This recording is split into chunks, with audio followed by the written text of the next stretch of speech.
Au nom du Père et du Fils et du Saint-Esprit. Esprit de Dieu, souffle de vie. Esprit de Dieu, souffle de feu.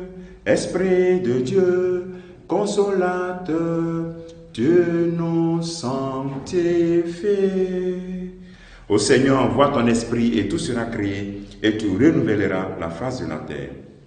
Bien-aimés dans le Christ, nous sommes en ce jour 16 novembre et la parole de Dieu que notre Mère Église nous propose est extraite de l'évangile de Luc, chapitre 19, versets 1 à 10.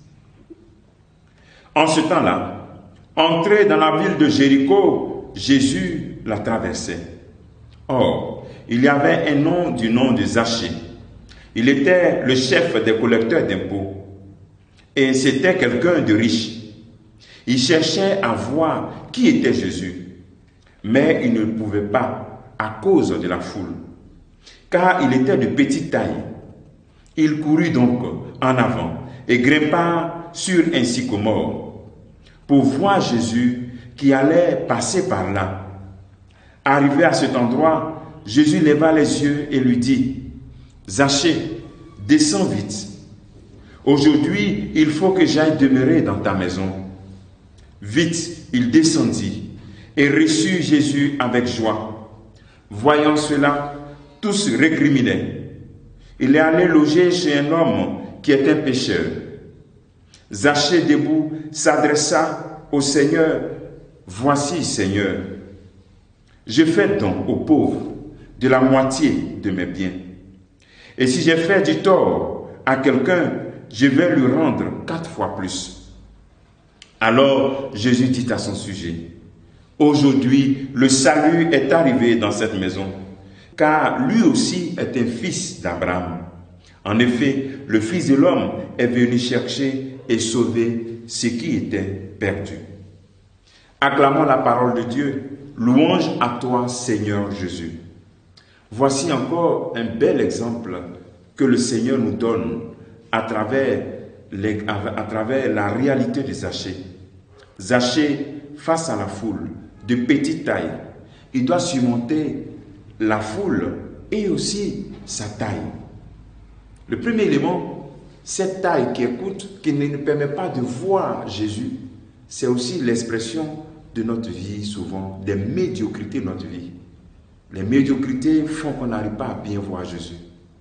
Le premier élément de notre méditation, c'est qu'on puisse prendre conscience que bien souvent, il y a des zones de notre vie où nous sommes vraiment de petite taille, où nous avons des médiocrités. Pour voir Jésus, nous devons surmonter ces médiocrités-là, monter sur un arbre, trouver un moyen qui va nous permettre de mieux voir, de sortir de ces médiocrités. Et l'un des moyens, c'est la miséricorde de Dieu qui nous donne, qui nous permet de sortir. Et il cherche à voir Jésus parce qu'il est déterminé à sortir de cette médiocrité. C'est qu'il est collecteur d'impôts et que dans ce temps, ils étaient des voleurs. C'est-à-dire souvent ils prenaient plus, souvent ils étaient dans la corruption. Mais il cherchait à voir Jésus. Même dans cette médiocrité, il n'abandonna pas Jésus-Christ. Il cherchait à le voir.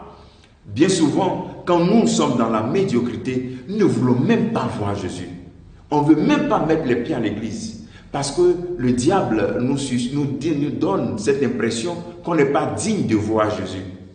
Nul n'est digne de voir Jésus.